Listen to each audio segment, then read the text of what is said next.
I'd like to talk with you this evening about being hungry. Somebody said, I'm hungry. It is something I'd like to share some ideas and thoughts with you. I'm not asking that you believe anything that I say. I'm not asking that you agree with me. I'm merely asking that you stand on and in the conversation that we'll share with you this evening. And if there's something that I say that can fit and work for you, I say use it. If not, discard it and let it be. Is that all right? Yeah. Say, that's fair enough. Very good. All right. One of the things I have realized, and many of us have, that if you want something out of life, if you want to change yourself, if you want to acquire something, if there's some goal that you want to reach, that is really not easy as some people will make us feel. That living your dream, changing your behaviors, overcoming negative habits, it's challenging. It's hard. That living alone is just very difficult. And once we begin to come to grips with the fact that living is difficult, life is very challenging. I heard a song once by a guy named Dimples called, If It Ain't One Thing, It's Another. I say to you, if it ain't one thing, it's 12 others. Always something. You will never ever have a problem-free moment in life. Somebody said, and I like this, that you either in a problem or just left one or headed toward one. Anybody found that to be so? Raise your hand if you know what I'm talking about. I mean, there's always something. So how do we begin to nurture that hunger? What are the characteristics or the qualities of people that are hungry? What will it take for me to get some of the things that I want? And being hungry for those things. Number one, you've got to work on yourself. It's very important that you engage in an ongoing process to develop you. Spend more time on yourself than what you've been spending. It's very important. You owe that to yourself. I was reading a book by Og Mandino called The University of Success. Read one line, gave me a chill. I didn't have to read anything else in the book. He said, many of us never realize our greatness because we become sidetracked by secondary activity. We spread ourselves too thin, don't know how to say no. And we find ourselves doing all kinds of things and never ever have time to do those things that we need to do to work on ourselves. And then there goes a second, there goes another second, there goes another second, and we can't stop and hold time. And before you know it, you wake up one day and you're behind in your dreams and your bills.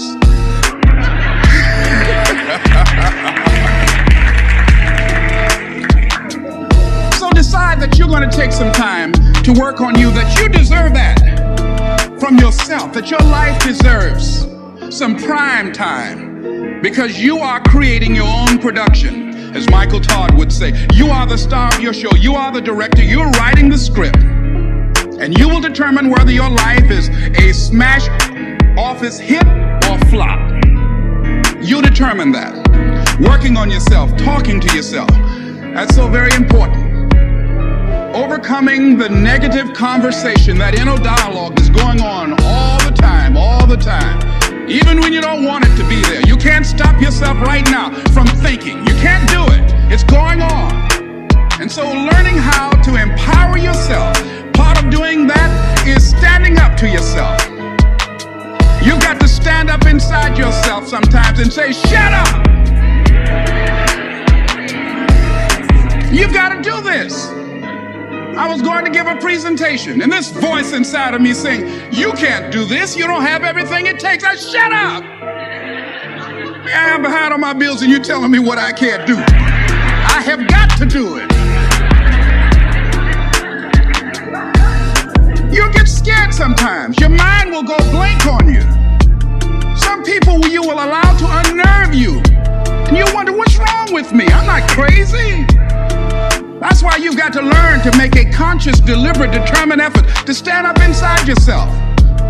Working on yourself, watching that inner dialogue, it will determine the quality of your life. I don't believe this. I know this. I've had a challenge of losing weight. I'm walking through the airport, this voice say, why don't you have some M&M peanuts? No!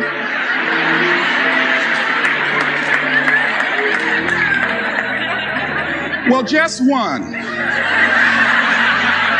Then after you eat that, you might as well have a Snicker now, you sucker.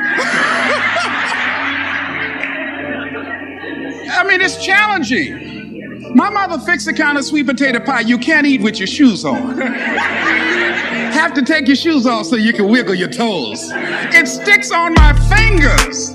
It says, eat it. One little bite won't hurt.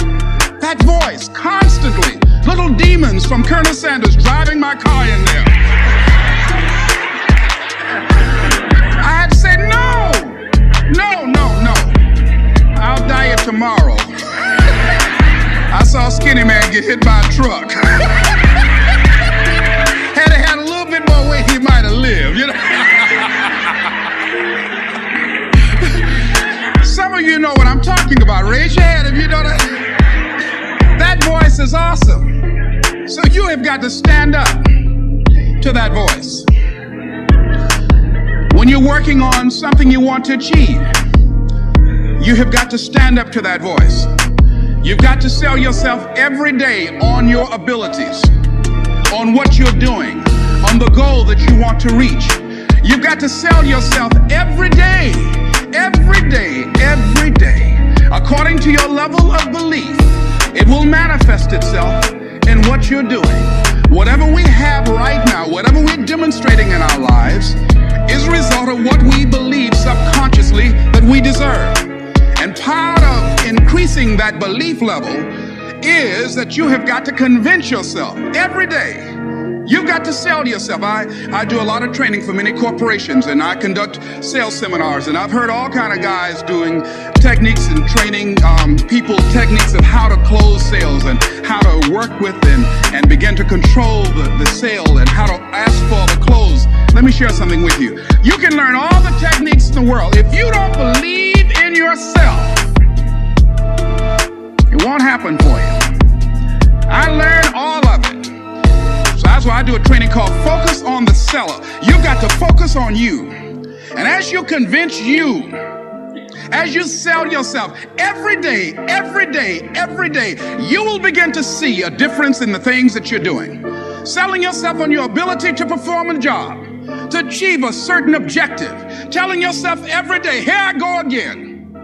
And I got what it takes. This is my day. And nothing out here is going to stop me. And when you go out there, life say, come over here. Say it again. Well, I'll be back tomorrow. That brings me to the next thing. It takes courage to act. Part of being hungry when you've been defeated, it takes courage to start over again. I used to do door-to-door sales, and I was working with another friend of mine. And door-to-door sales, I mean, it's punishing. It's cruel and unusual punishment. And I was a little boy knocking on the door. Hello, would you like to buy a nice working television set? No money down? No! Bam! They slammed the door in your face. And the friend of mine that was working with me, they slammed the door in his face, and I looked back and he was going to the car. He said, I can't do this. And he sat down in the car and he said, you go ahead, I'll be here when you get back. Now he had a mother and father to take care of him. My mother was ill. I am adopted. I was hungry. I had to go on. I learned something about myself. That when you step into your fears, somebody said, it was Winston Churchill, he said that courage is going from failure to failure without losing enthusiasm. When you step into your fears and continue to push yourself to go on, something happens for you. It will enable you to transcend yourself. I went to the next door. You like to buy a nice working television? No! Bam! Went to the next one. No! Bam! After a while, I no longer took it personal.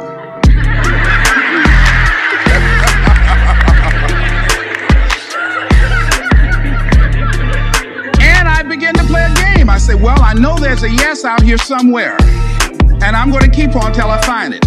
And I'm not going home until I do. And I continue to knock on doors. And then somebody eventually would say yes. And I said, are you sure? And I would go in there and I would get the sale. When you have something you want to do, if you don't develop the courage to do that which has been given you to do, and you spend a lot of time going around trying to convince other people or trying to get their approval, what will happen is that you will lose your nerve. And other people will convince you that what you're doing doesn't have any value, and you'll give up on your dream. It's an interesting thing about life, I've also found, that if you don't have the courage to act, sometimes and particularly, if you have something special to do, life will move on you.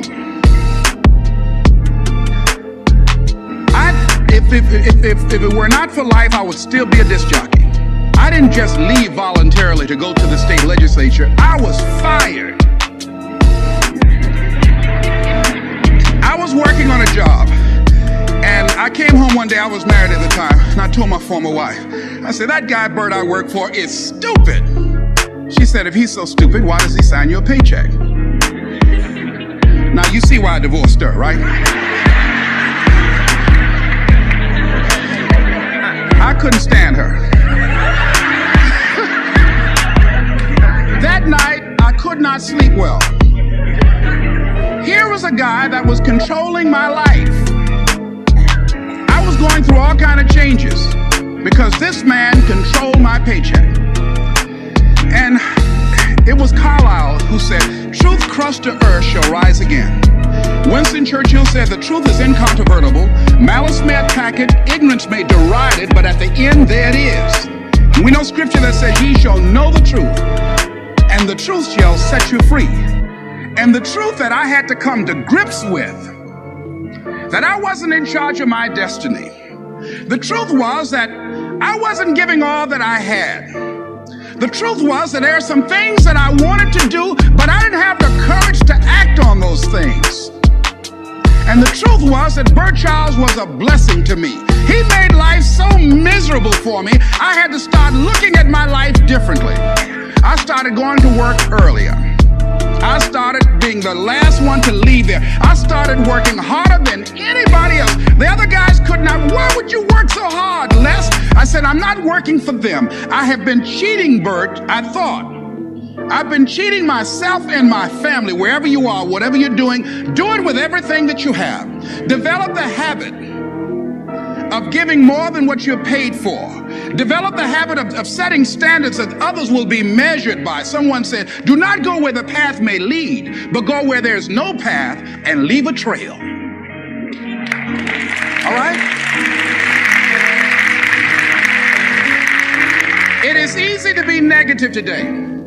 It is easy to have low morale today. I was at a corporation and they're going through downsizing and going to lay off some 1,500 people over the next few weeks. It's very depressing there. And those people that stay there 9 times out of 10, they're just going to do just enough to keep from getting fired. Anybody can do that. But if you can begin to harness yourself and say that where I am, I'm going to do the best I can with what I got, because that is an expression of who I am. If you get into the habit of just being mediocre, it will become a part of your consciousness. If you get in the habit of giving less than what you have it within you to give, it will begin to reflect itself in your personality. It will begin to damage you psychologically. And you don't want to be a part of that kind of self-destructive behavior. And so you want to set some high standards for yourself. The next thing, part of what feeds that hunger, you've got to develop a sense of urgency. Aurelia said, stop living your life like you have 1,000 years to live. In life, you're either here today and you're gone today. If there's something that you want to do and you can't do it all at one time, do just a little bit of it. I like what Robert Schuller says. He said, by the yard it's hard, but inch by inch, anything is a cinch. Do just a little bit of it. A friend of mine, Bobby Kerr, used to be a roommate. Bobby wanted to go into the area of public relations. He loved working with the public. Young lady he wanted to marry named Clarice. Bobby was a great procrastinator. Pretty soon the job where Bobby worked, they transferred him to another location. He went out to celebrate with the people on that new job site. And Bobby suffered a massive heart attack and died.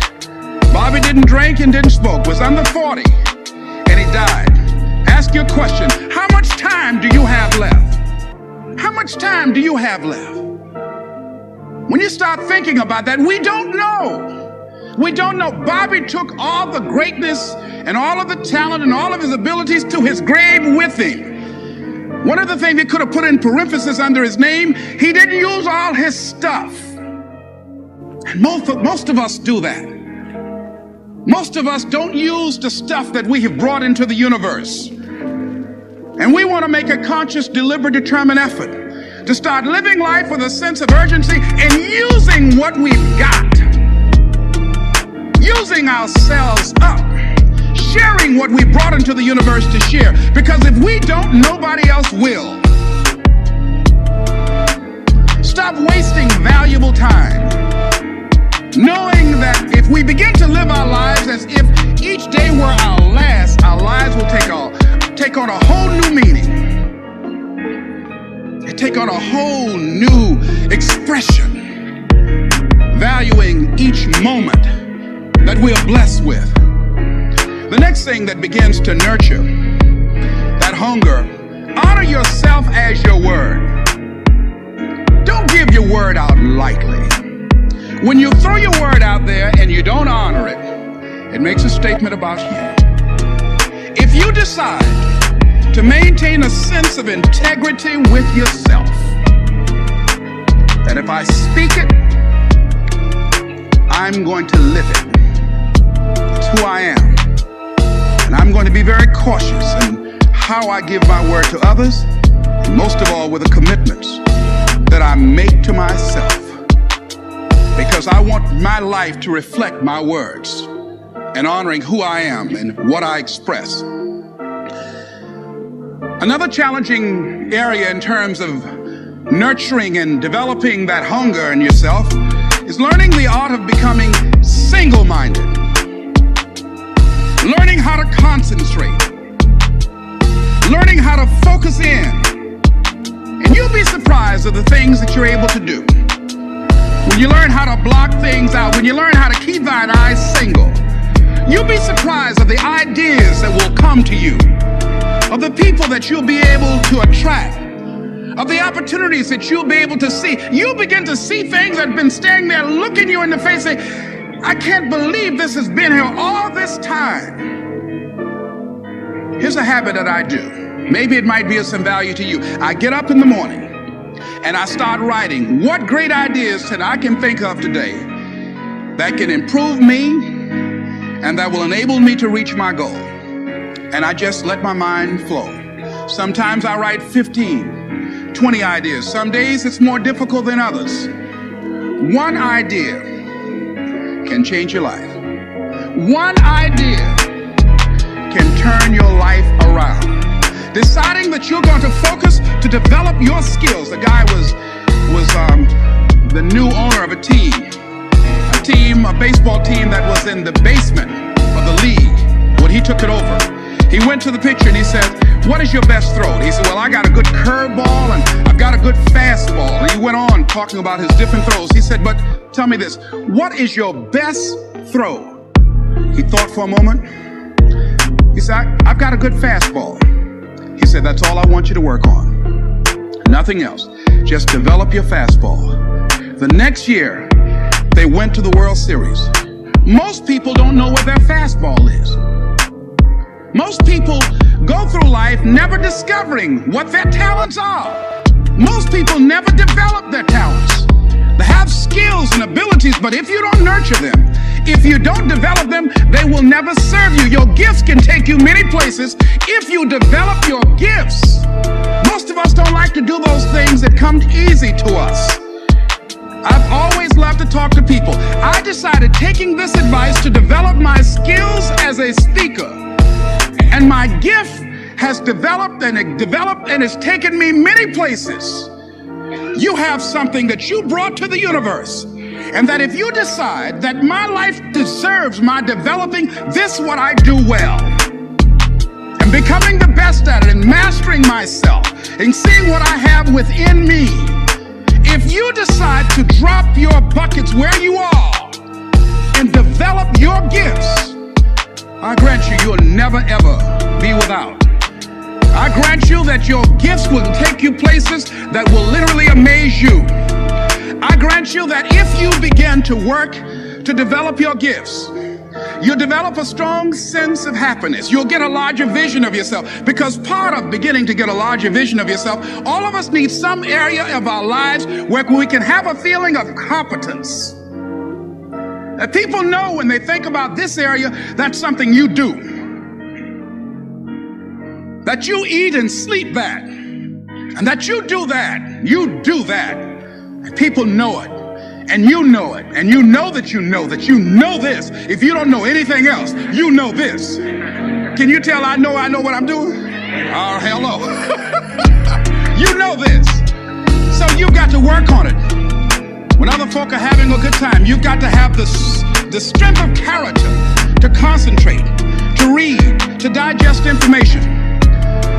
If you decide in any particular area that you're concerned about, to make a conscious, deliberate, determined effort to read one book a month in that area, in 5 years, you'll be among the top 5% experts in the world. I read a minimum of 2 books a week. The average American reads only 1 book a year. If you decide that area that you love, that you are going to master that particular area, in this era of accelerated change, overwhelming complexity, and tremendous competition, as you begin to develop and expand your skills and your talents and your vision of yourself, you will always be in control of your destiny. The next thing is, whatever it is that you want to do, you want to do it massively. I have a friend who was telling me that his sales were down. I said, well, how many phone calls you make a day? He said, 25. I said, double them. Make 50 or 75 or 100. He said, oh man, that's just too much. I said, what do you mean too much? You behind on your bills? You're talking about too much? You know one way to get back on your feet real quick is to miss 2 car payments? You talking about you're tired? There's no competition out here. Decide that you're going to push yourself. Most people won't do that. Most people give up on themselves easily. You know the human spirit is powerful. There's nothing as powerful. It's hard to kill the human spirit. They asked Benjamin Disraeli, a man who became the head of a country at a time when Jews were not allowed out after 10 o'clock. They said, how did you do it? How did you achieve against such great odds? He said, nothing can resist the will of a people that will stake even their existence on the extent of their purpose for good. That when you have a made-up mind, when you decide that you want to do something, I was reading something the other day, he said, the power to hold on in spite of everything, the power to endure, this is the winner's quality. The hunger, the ability to face defeat again and again without giving up. This is a winner's quality. You have that quality within you. When you're hungry, you don't care about the facts. You don't care about the odds. Doug Williams played for the Washington Redskins, quarterback. John Elway of the Denver Broncos in the Super Bowl. Everybody was talking about Elway. After the Super Bowl, when Doug Williams made a historic passing game, they asked him, said, how were you able, in spite of all of the negative publicity saying that you couldn't win, how did you do it? He said, I ignored my critics. I just didn't pay any attention to them. I ignored myself because they kept on saying it so much. There were times I doubted whether or not I can do what I needed to do. There's a Doug Williams in everybody here. There's greatness in you. And you've got to learn how to tune out the critics outside and the critic inside. And since I'm going to do this, I'm going to harness my will. And I'm not going to let anything stop me. I deserve this. I'm going to do it until. And this friend, I told him, said, start increasing your calls. I said, I make 100 calls a day. I got a callus in my ear. My ear kind of dark. You can't see it, but it's there.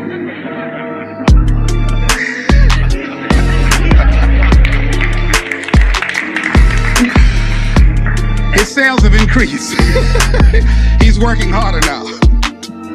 The other thing is that if you want something, you have got to be relentless.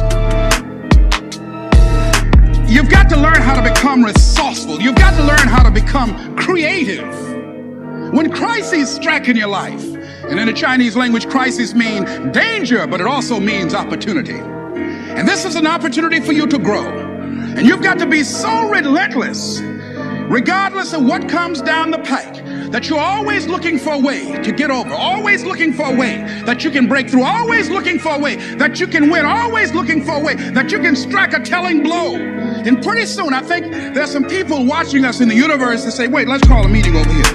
You know that guy Mustafa? Look at him down there. He won't stop. Just that fool don't know he can't get over. Look here. Why don't we do this? Let him go. Let's mess with somebody else. Let him go on through.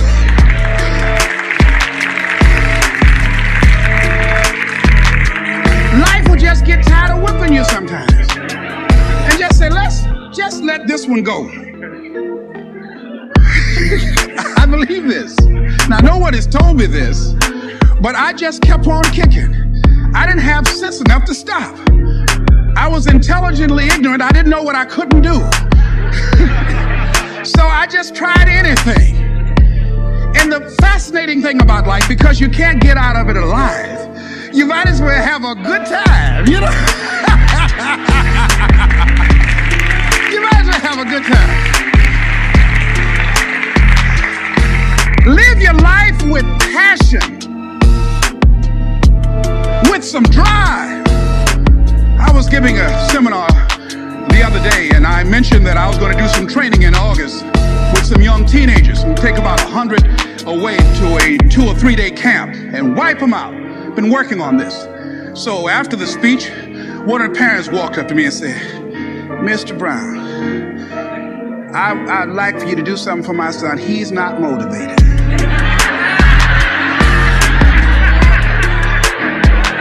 I said, I wonder why.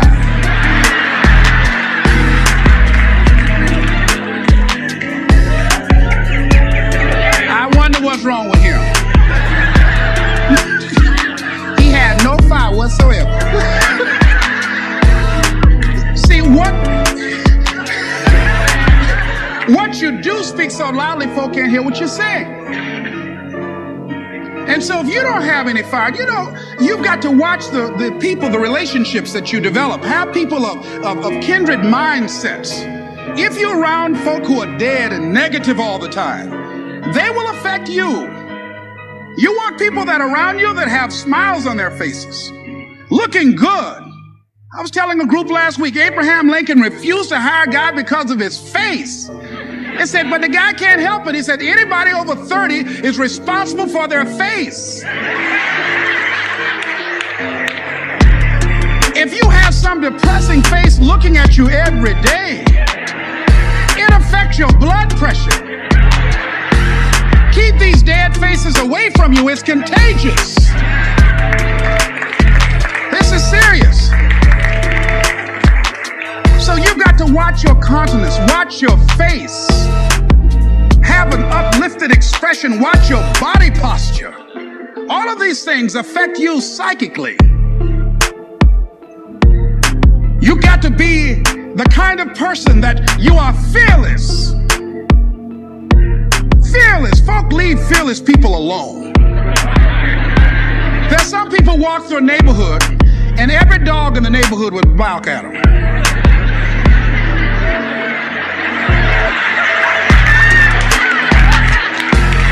But there's some people come through and ain't nobody gonna mess with this.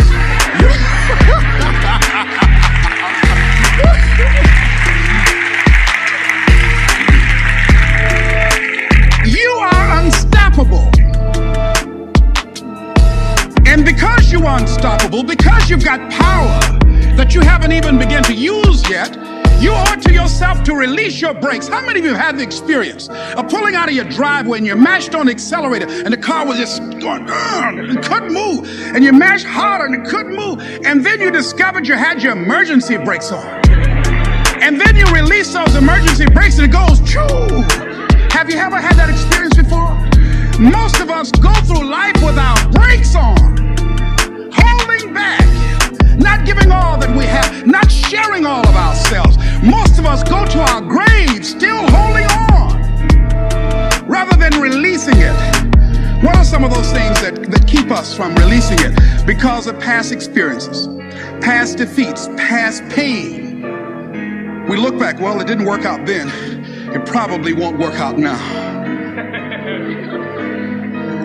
Many people get confused their performances with who they are. I was reading Pat Riley, the coach of the Los Angeles Lakers.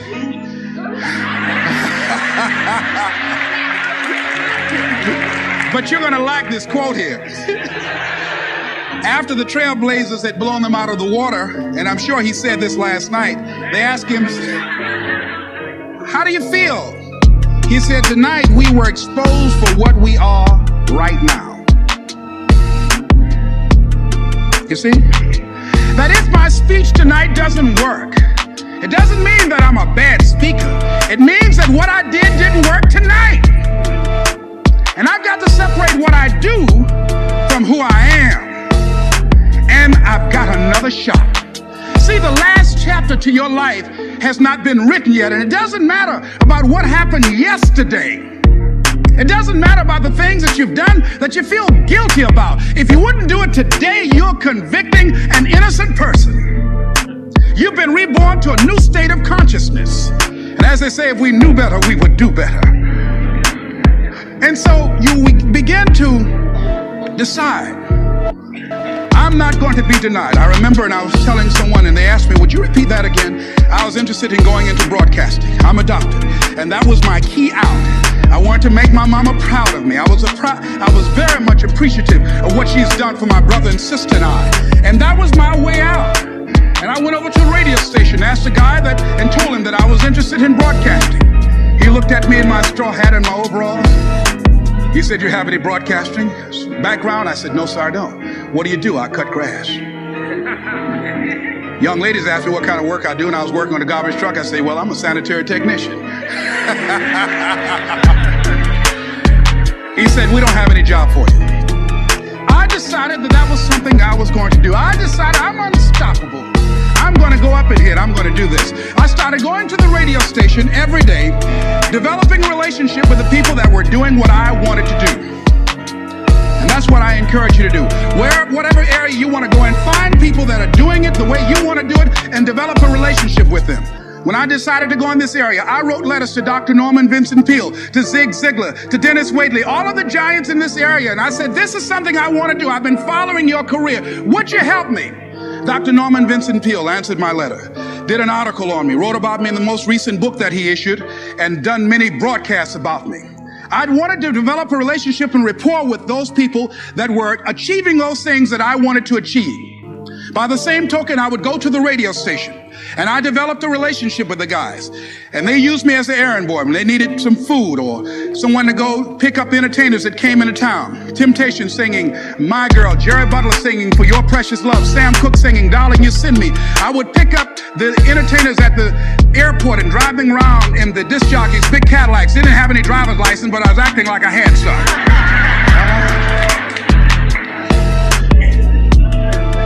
Every day I used to go home and work on my communication skills, developing myself. It was Whitney Young. He said, it's better to be prepared for an opportunity and not have one than to have an opportunity and not be prepared. Start working and developing yourself now and prepare yourself for what it is that you want, because you expect to get it. And when the disc jockeys were in the control room, I would go in and watch them and develop a trust level, and they would let me stay, and I would watch and observe them working the controls. When you want something out of life, don't worry about how you're going to get it. How is none of your business. The most difficult thing it is to hold the vision. It's to hold the vision. So there I was at the radio station.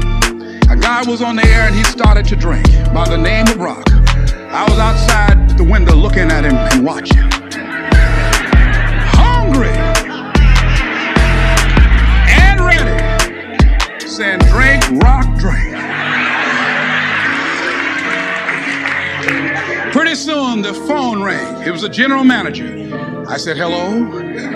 He said, Les, this is Mr. Klein. I said, I know. He said, Rock can't finish his program. He's slurring his words. I said, I know. Can you work the controls until one of the other disc jockeys come in? Would you call them? I said, yes, sir. I hung the phone up. I said, now he must be thinking I'm crazy. I called my mom and my girlfriend Cassandra. Said, y'all come out on the front porch and turn up the radio. I'm about to come on the air.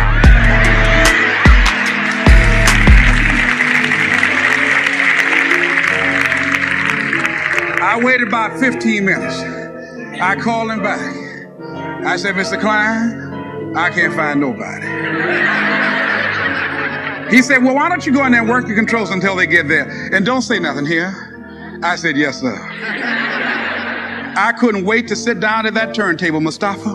I said, look out, this is me, LB, Triple P, Les Brown, your platter playing Papa. There were none before me, and there will be none after me. Therefore, that makes me the one and only. Young and single and love to mingle, certified, bona fide, and indubitably qualified to bring you satisfaction and a whole lot of action. Look out, baby, I'm your love man. I was hungry.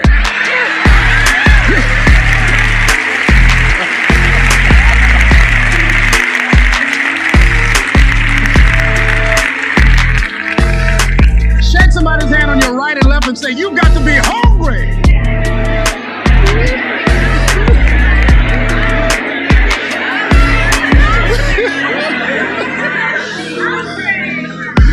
Where y'all something else? You hear me?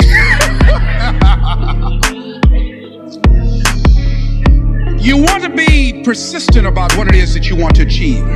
Alexander Graham Bell said, what this power is, I cannot say. All I know is that it exists, and it becomes available only when a man or a woman is in that state of mind in which he or she knows exactly what he or she wants and is fully determined not to quit until they find it.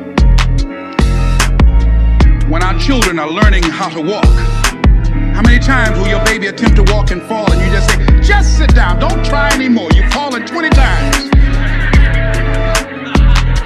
Just sit down somewhere, busting your lip and everything, getting in folks' way. When will a baby walk? It will walk when it walks. That's when it will walk. Les, when will you be known nationally as the motivator? I will be known when I'm known. That's when I'll be known. Don't get caught up in, well, I've tried it 4 or 5 times and things didn't work out. If there's something that you want and you're hungry for it, you've got to do whatever is necessary until. And when you give the best you can and that's not enough, you must do what is required.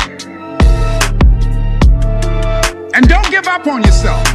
Don't throw the towel in so quickly. Many people give up on the 1-yard line, where if they had the determination just to keep on knocking. It's a funny thing about life. If you're home one day and someone is knocking on the door and you say, I don't want to be bothered today. And if that person just keep on knocking, say, can you believe that fool's still knocking? Pretty soon you say, what is it? What do you want? And that's how you've got to be about your dream.